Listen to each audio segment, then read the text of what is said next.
Koe tohi ai palofita ko hapa kuki, vahe uluaki. Koe tala mamafa ai ana mamata ki ai palofita ko hapa kuki. E si hova, e fefe hono fuoloa o e kutangi, ka e gaite ke whanongo. Io, a e kutangi kalanga ki te koe uhui koe whakamalohi, ka e gaite ke whakamo ui. Koe hau ke whakahai ki te au aianga hala, pia pule ke mamata ki he mamahi. He oku ihoku ao ai mau mo whakamalohi. Pia oku wai aia oku whakatupu ai whekei mo whakakikihi. Ko ia oku vai ai ai whono, pia kui kai au pito ke aluatu ai whakamau. He ko ka pui ai maa oni e heanga hala, ko ia ko aluatu ai whakamau ta e totonu. Wakai aki motolu i ngahi hiteni, pia tokanga mō folahi. He te whai hanga aui i homo ngahi aho, e kai te moutui ki ai, o ka pau e tala ia ki aki motolu. He wakai o kou whakatu o hake ai ka kai karitia, koe pure anga whakaita mo whakatoto. Ai ai aluatu ki he mau kupu o e whanua, ke mau ai ngahi potu no anga o i kai o nautolu. O ku whakairi fia mo whakamana mahe aki nautolu, koe nau whakamau mo e nau e aluatu ia te ki nautolu. O ku ve wawe foki ai nau whanga hosi i he whangare pati, pe o ku whekai i he whanga ulofi o e fiafi. Pe ko nau kautangata heka hosi, e mafola aki nautolu, pa e hau aki nautolu me he mama o. Te nau puna o hangei koe i kare o ku whakawawe ke kai. E hau aki nautolu ko toa pe koe whakamalohi. E ko komo hake i ho nau mata o hangei koe matangi hahake, pe te nau tānaki ai pōpula o hangei koe one. Pe te nau manuki ki ngahi tui, pe e hoko ai hou eiki koe manuki anga ke te ki nautolu. Te nau taukaea ai ngahi potu mālohi ko toa pe. He te nau whakatu hake ai kere o mauia. Pe toki liwa i honoloto, pe tene aluatu mo whaitanga taa o tuku hono ngahi mālohini ki hono otua. I kai o ke talo mei mua koe e si hova ko hoku otua ko e kutokotaha maa oni. E kai te mau mate e si hova ko ke tuotu oni aki nautolu ma ai whakamau. Pe o e whatu aki nautolu ma ai tautea e o tua mafi. O ke fofonga maa oni whau a koe. O ki kai ai te ke wha a fio ki he kovi, pe o ki kai te ke wha a sio ki he angahala. Koe ha o ke a fio ai ke te nautolu o ku whai kāka. Pe ke longo pe ka o ku whaka aua e angahala aia o ku maa oni hake ia te ia. Pe o ku ngauhi a kakai o hangei koe ngā hika o tahi, mo tatau mo ngā mea totolo, o ki kai hapure ke te nautolu. O nau tō hake aki nautolu ko toa pe i he mātau, o nau mo ua aki nautolu i ho nau kupenga, mo tānaki aki nautolu i ho nau kupenga toho. Ko ia nau fia mo neka ai. Ko ia nau wheilau ki ho nau kupenga, mo wheilau tutu ki ho nau kupenga toho. Ko uhi koe mea i te nautolu o ku momona i ho nau inasi, pia lahi ai nau mea kai. Ko ia e a au koa ho nau kupenga, pe e kai au pito hata ofi ki he whaka auha o ngahi pure anga. Wahe ua, te utuu i he ku leo, pe au nofo i hoku whare leo, pe te leo ke ilo, pe koe hāte ne wholofola mai ki te au, pe koe hāte utari aki o ka waloki i au. Pana wholofola si hova ki te au, o pehe, tohi ai mea hā mai, pe whai ke ilo ngofu aia i ngahi pare, koe uhi ke whaalere e ia o kune lau ia. He o kutuku ai mea hā mai ki ha kuonga kua kotofa, pe erea ia i ngahi ngata anga ka i kai loi. Ka pau o kutua ia, tatari ki ai, koe uhi hoko mo oni ia, e i kai tua ia.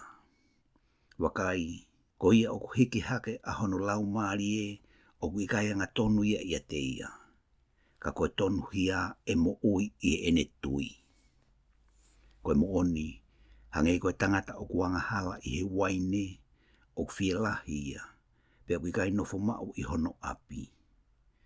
O kune whakalahi ene hori o hangei koe whaitoka, pe tatau moi mate, pe kui kai ke mākona. Ka o tānaki kia te ia a ngahi pule anga kotoa pē. Pe o whokotu ki ai kakai kotoa pē.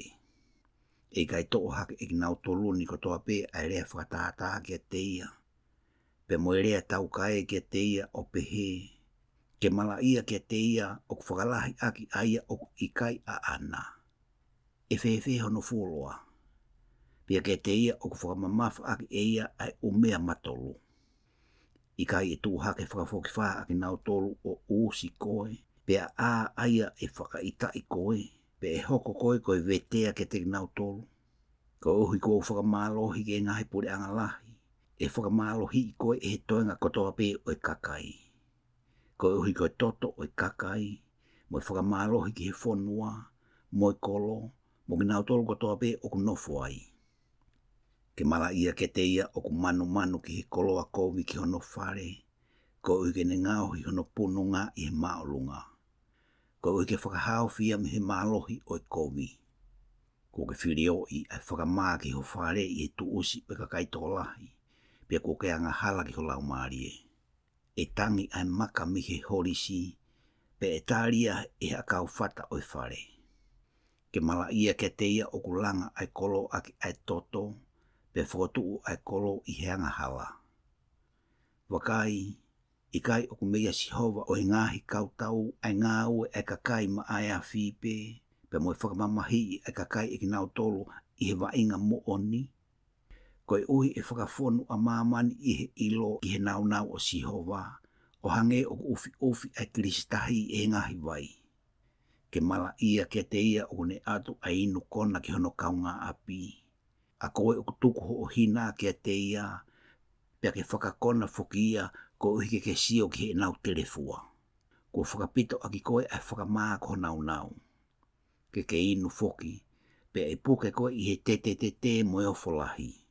E atu kia te koe ai ipu mi he nima to o matau o sihova. Pea e whakarieria i ho nau. Koe uhi e ufi koe e he malohi o Lepanoni. Mo e whakamalohi i o whangamanu. Aia na e whakamana wahe i aki nau tolu.